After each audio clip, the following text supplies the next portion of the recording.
नमस्कार, बिहार मिथिला न्यूज़ में आपका स्वागत है। मैं मनोज। अब राजनीति चरम पर है। एक तरफ इंडिया तो दूसरी तरफ एनडीए। अब सामने की राजनीति है, लेकिन बहुत से ऐसे राजनीतिक दल के नेता हैं जिनका अपना जनता पर पकड़ है।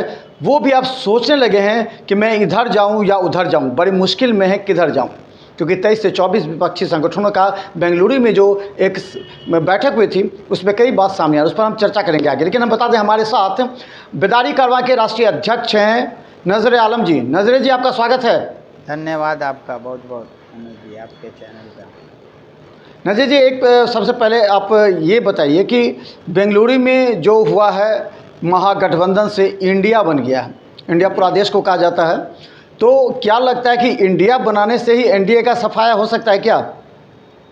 नहीं, देखिए, सिर्फ नाम से सफाया तो संभव नहीं है, लेकिन जिस प्रकार से विपक्ष के लोगों ने एक जो है अलायंस बनाया है, कहीं ना कहीं उससे एनडीए गठबंधन की परेशानी बढ़ गई है। और निश्चित रूप से जिस तरह से एनडीए सरकार ने 14 सालों से जनता को ठगने का काम किया है, उसमें कहीं ना कहीं ये इंडिया वर्सेस एनडीए जो है, तो इंडिया निश्चित रूप से भारी पड़ेगा। क्योंकि देश की जनता इस वक्त पूरी तरह त्रस्त है। गैस सिलेंडर की जो महंगाई है, पेट्रोल जो है, टमाटर इन दिनों 200 से ऊपर पार हो गया है। घरों में जो हमारी महिलाएं हैं, उनके रसोई किचन के में जो महंगाई की मार झेल रही हैं, तो इससे क्लियर हो चुका है कि जनता पूरी तरीके से त्रस्त है। और इसका फ़ायदा 2024 में ये जो नया इंडिया बना है, वो निश्चित रूप से उठाने की कोशिश करेगा। ठीक है, तो चलिए नजरे जी, आज हम आपसे 3 गंभीर मुद्दे पर बात करेंगे। लेकिन सबसे पहले हम एक मुद्दा आपसे उठाते हैं कि जो ओबीसी की पार्टी थी AIMIM, वो उसको आपने दरभंगा में मजबूत किया था। फिर आप अचानक उससे अलग हट गए और कमान किसी दूसरे व्यक्ति के हाथ में चली गई। वो व्यक्ति पहले राष्ट्रीय जनता दल का था, फिर राष्ट्रीय जनता दल से उसको हटा दिया गया, फिर राष्ट्रीय जनता दल में आया, फिर राष्ट्रीय जनता दल को नीचा दिखाने के लिए AIMIM ज्वाइन किया है वो। तो आप AIMIM से कितना संबंध रखते हैं और आपने क्या उसको पूरी तरह छोड़ दिया? देखिए मनोज जी, MIM को जब हमने ज्वाइन किया था, तो उसमें हमारा सीधा मामला था कि जिस आइडियोलॉजी को हम फॉलो करते हैं, उस विचारधारा के इससे हम जुड़े थे। लेकिन मुझे कहीं ना कहीं लगा कि वो जिस आइडियोलॉजी को समझ के हमने पार्टी ज्वाइन किया था, वो पार्टी उस पर कहीं से खड़ा नहीं उतर रही है। देश इन दिनों नफ़रत की आग में जल रहा है। एक दूसरे के लोग खून के प्यासे हो गए हैं। धर्म और मज़हब के आधार पे एक दूसरे को मार रहे हैं, काट रहे हैं। ऐसी स्थिति में MIM जैसी पार्टी की राजनीति हम जैसे लोगों को समझ से परे लगा। और कहीं ना कहीं मुझे आनन फानन में महीने 2 महीने में ही इस पार्टी को अलविदा कहना पड़ा। चूँकि देश नफ़रत से नहीं, मोहब्बत से चलेगा और सभी को साथ लेकर के चलेगा। तो क्या लगता है आपको कि लगता है कि एनडीए यानी मोदी की सरकार और जो ओबीसी हैं, वो दोनों एक ही नफरत की आग फैला रहे हैं?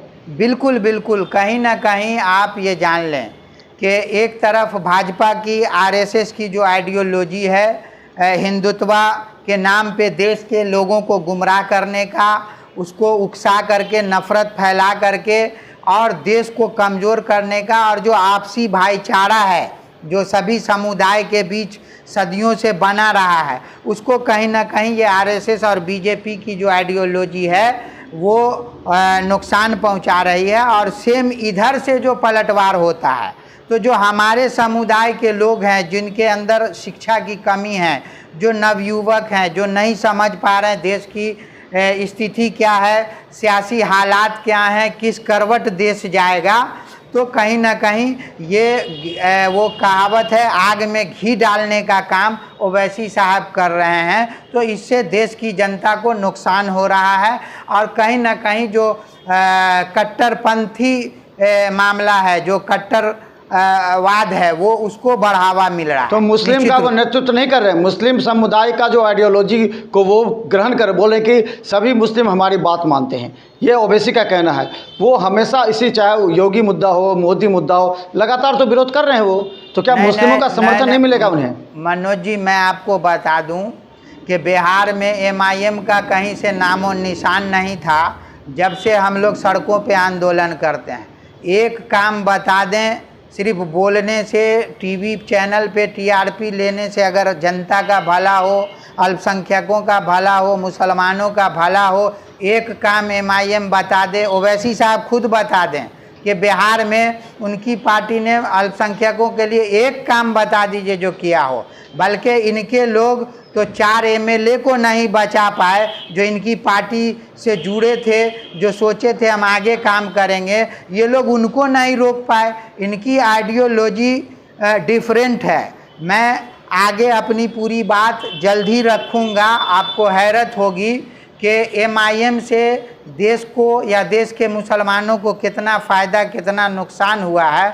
मनोज जी, हम इसका विस्तार से सबूत के साथ हम रखेंगे इस बात को आने वाले दिनों में, ताकि हमारे लोग गुमराह ना हो और आने वाले दिनों में 24 में सांप्रदायिक शक्ति फिर से सत्ता में न आए। इसके लिए हम इस पर काम कर रहे हैं और जल्द ही पूरी मजबूती के साथ सारी बातों को रखूंगा। हमको लगता है कि आप ये बताएंगे किस तरह वो भारतीय जनता पार्टी से ही अंदर अंदर गठजोड़ हो रहा है ओबीसी का, ताकि लोग कहता है कि बी टीम है भारतीय। अच्छा, एक जो हमने कहा कि पहला मुद्दा आपसे हम बात करेंगे कि यूसीसी यूनिफॉर्म सिविल कोड पर ये पूरी तरह मुसलमानों के बीच एक भ्रांति फैलाई गई है कि ये मुसलमानों का विरोध है।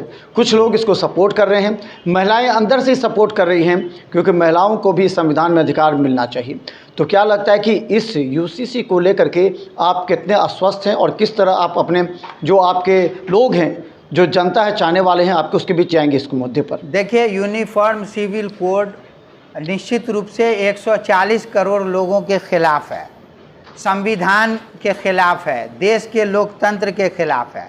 हाँ, मुस्लिम समुदाय को ये इसलिए आगे करके पेश कर रहे हैं, या इनकी जो गोदी मीडिया है जो उसको आगे बढ़ के दिखा रही है कि मुस्लिम इसका जानबूझ करके विरोध कर रहे हैं, ये नहीं चाहते कि एक देश एक कानून हो। तो मेरा सवाल है मोदी जी से कि क्या जिस आप पसमानदा समाज और जिसको चाहते हैं मेन स्ट्रीम में लाएं, क्या आप उसको आरक्षण देंगे? पसमानदा मुसलमानों को दलित पिछड़ा की तरह आरक्षण की श्रेणी में शामिल करेंगे? नहीं करेंगे। ये कश्मीर में 370 हटाए, आज कश्मीर की हालत देख लीजिए कि पहले से और भी बदतर हो गई है। यूनिफॉर्म सिविल कोड से ये आपसी घर में झगड़ा बढ़ा देंगे, एक भाई दूसरे भाई के खून का प्यासा हो जाएगा, घर में भाई बहन में नहीं बनेगा।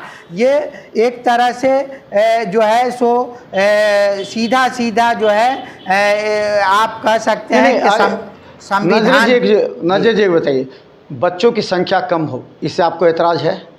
एक महिला जो दूसरे घर में जाती है आशा के साथ, उसे फिर सड़क पर छोड़ दिया जाता है 3 तलाक कह के, तो उससे आपको एतराज है? अगर एक महिला को उसके परिवार में जमीन में अधिकार मिले तो मैं बताता हूँ, जितना 3 तलाक पे मोदी जी को मुस्लिम महिलाओं की चिंता है, क्या हमारी हिंदू बहनें जो बेवा हो जाती हैं उसके लिए कोई कानून है सरकार के पास? क्या उनको जो छोड़ देता है विधवा पेंशन है, जो विधवाएं शादी करना चाहती है उसके लिए योजनाएं, उसके लिए राशि दे रही है, विधवा पेंशन भी तो है। तो इस तरह का कोई, लेकिन न्याय की बात कर रहे हैं। अब 20 साल 22 साल में हमारी बहनें जो जिसको विधवा हो गई या जिसको छोड़ दिया, क्या वो पूरी जिंदगी वृद्धा आश्रम से जिएगी? क्या उसको दूसरी शादी का अधिकार नहीं मिलना चाहिए?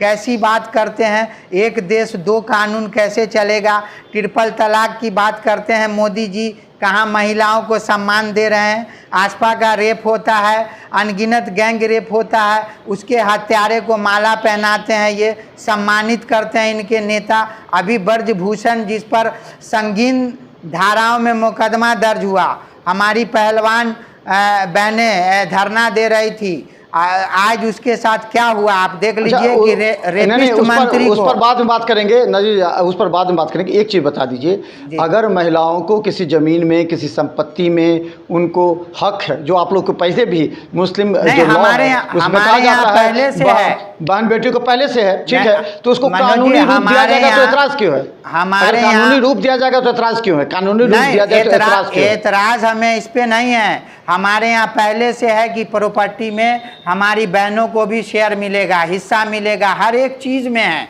लेकिन मेरा ये कहना है कि हम क्या खाएंगे ये मोदी जी का कानून तय करेगा, हमारी बहनें कपड़ा कैसा पहनेगी ये मोदी जी का कानून तय करेगा, हमारे घर में महिलाओं को कैसे रहना है ये मोदी जी तय करेंगे। ये कानून में नहीं है। अच्छा ये बताइए कि क्या अगर 2 बच्चे से ज़्यादा हो जाए, जैसे देखिए गरीबी है, भुखमरी, बेरोजगारी बढ़ रही है, तो अगर 2 से ज़्यादा पर रोक लगे तो इसमें एतराज़ क्यों हो सकता है? नहीं, ये बताइए। तो फिर संविधान के साथ छेड़छाड़ है ना। आप ये संविधान कहता है बताइए कि आप जितना भी बच्चे पैदा करें, जनसंख्या जितना भी बढ़ जाए वो अच्छा है, देश के लिए अच्छा है। आपका जमीन कम हो रहा है। हमारा संविधान ये भी नहीं कहता कि आप किसी को बच्चा पैदा करने पे रोक लगा देंगे। ये हमारी धार्मिक आज़ादी को ख़त्म करना हुआ, ये हमारे सिविल लॉ का उल्लंघन हुआ। तो ये तो मोदी जी को सोचना चाहिए। हाँ ठीक है, 2 बच्चा 4 बच्चा, आप इस तरह से धार्मिक इशू को छेड़ रहे हैं। सभी ऐसा नहीं है कि इसमें सिर्फ मुस्लिम पर्सनल लॉ पे हमला हो रहा है, सिख के साथ भी वही हो रहा है, अदर कम्युनिटी के साथ भी वही हो रहा है। लेकिन चूंकि 2024 का चुनाव मोदी जी को जीतना है तो इनकी मीडिया, इनका जो IT सेल है वो इसको प्रोपेगेंडा कर रही है कि ये बता, ये सभी जाति धर्म में, ये सभी धर्म छोड़ दिए, सभी जाति और धर्म में लोग अब इस महंगाई भरे इस ज़माने में सोचते हैं कि हमारा कम बच्चा हो ताकि उसकी परवरिश अच्छा से उसके। आपके इस्लाम धर्म में भी कहा जाता है आपके जो बच्चे हैं उसका परवरिश करना ही सबसे बड़ी आपकी ईमानदारी है और उसे धर्म कहा जाता है। तो क्यों नहीं 2 बच्चे होंगे तो उससे ज़्यादा आप ध्यान दे पाएंगे, अगर 12 बच्चे हों तो कैसे ध्यान दे पाएंगे? नहीं, मेरा सवाल मनोज जी ये है कि आपको सिर्फ बच्चा पैदा करने, बच्चा रोकने की चिंता है। रोजगार कहाँ गया? 1.5 करोड़ 3 करोड़ कहाँ गया? बढ़ेगा तो कैसे मिलेगी रोजगार? रोजगार गया? कैसे मिलेगी? अगर ज़्यादा संख्या बढ़ जाएगा तो रोजगार कैसे, कौन सी सरकार दे देगा रोजगार? आज से 20 साल पहले कांग्रेस की थी, उस समय जनसंख्या कम था, कहाँ सबको रोजगार मिला? तो ये रोजगार ये तो कहने की बात है, लेकिन प्रैक्टिकल बात है। पहले तो मोदी जी नहीं बोले कि हम बच्चा पैदा करने पर रोक लगाने का कानून लाएंगे। जिस वक्त उन्होंने ऐलान किया कि हम हर खाते में 15 लाख देंगे, 3 करोड़ रोजगार देंगे, ये तो उनका चुनाव स्टंट था, उसको छोड़ दीजिए, वो तो चुनाव स्टंट था। ये भी सीधा इस पर आप लोगों ने घेरा है, इसको आप लोगों ने घेरा है, ये आप लोगों ने घेरा है उसको, सही बात है। ये भी लेकिन एक सवाल है मनोज जी, ये भी उनका चुनाव स्टैंड है, ये कुछ नहीं करेंगे। जैसे NRC पे लोगों को इन्होंने ठगा, उसी तरह ये UCC पे ठग रहे हैं। ये आप सीधी बात कीजिए ना कि ये जो मुद्दा है उस पर बात क्यों नहीं करते? आज गरीब लोग जो इसका 50,000 ऋण 10 साल पहले लिया, वो लोग सुसाइड कर रहे हैं, आत्महत्या कर रहे हैं, सरकार उसका ऋण माफ़ क्यों नहीं करती? अगर बहुत पैसा है, बहुत देश की चिंता है, किसान पे बात नहीं करते। दरभंगा जैसे छोटे शहरों में भी 25,000 50,000 का जो ऋण लिए हुआ है वो आज आत्महत्या करने को मजबूर है। क्यों नहीं अमित शाह, मोदी जी ऐसी सारी महिलाओं का ऋण माफ़ कर रहे हैं, उसके लिए कोई रोजगार की बात कर रहे हैं? दरभंगा शहर की आप बात करें, सैकड़ों इंडस्ट्रीज़ यहाँ बंद है, क्यों नहीं मोदी जी को चिंता है कि उसको हम चालू करें, यहाँ रोजगार दें? आप दरभंगा रेलवे स्टेशन यहाँ करीब है, आप उसका डेटा निकालें, सबसे ज़्यादा लोग यहाँ से पलायन करते हैं मजदूरी के लिए, जबकि यहाँ संसाधन है। तो ये तो आज का मुद्दा नहीं है, पलायन आज का मुद्दा नहीं है नजरे जी, इसको अभी अच्छी तरह जानते हैं। हम जो एक चीज़ बनना चाहते हैं, क्या UCC के मुद्दे को लेकर के आप सड़क पर उतरेंगे?